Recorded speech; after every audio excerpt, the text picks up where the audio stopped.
Aujourd'hui, le PSG a donné une véritable leçon de football au FC Barcelone. Un match qui a révélé la différence entre une équipe parfaitement organisée et un Barça complètement dépassé.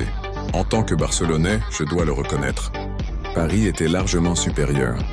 Aujourd'hui, je veux parler du match entre le Barça et le PSG. Et soyons honnêtes, Paris a dominé de la tête et des épaules. En tant que Barcelonais, je commence par féliciter le PSG. Quel football! Fluide, structuré, compact, intelligent et surtout agressif dans le marquage individuel. Chaque joueur connaissait son rôle et l'a exécuté parfaitement. Luis Enrique a complètement transformé cette équipe en une véritable machine de guerre. Côté Barça, c'est la déception.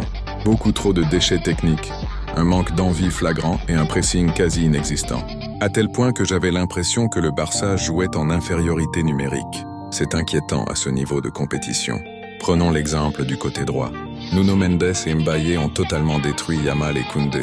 Yamal n'a existé que 10 minutes avant de disparaître du match.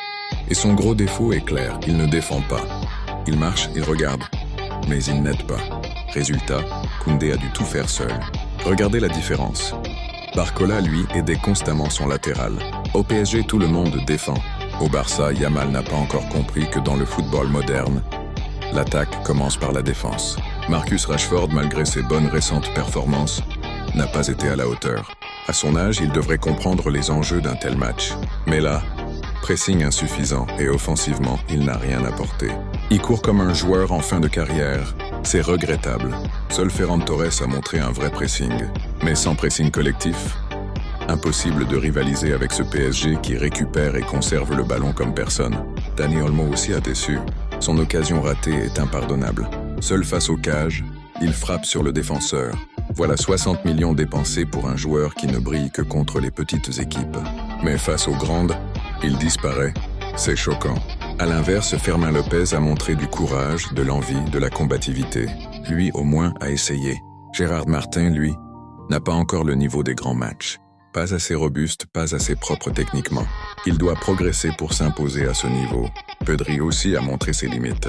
Il garde trop le ballon, ralentit les contre-attaques et permet au PSG de se replacer facilement. Dans le football moderne, il faut jouer vite. Il doit comprendre ça. Seul Frenkie de Jong a été irréprochable, mais il était trop seul au milieu. Ni Pedri ni Olmo n'ont été au rendez-vous. Enfin, parlons du gardien, Szczęsny n'a pas été décisif. Sur le deuxième but, il devait intervenir. Ramos tire plein axe. Et à ce niveau, un gardien doit sauver son équipe. En résumé, le PSG a montré une équipe forte, disciplinée et redoutable tactiquement.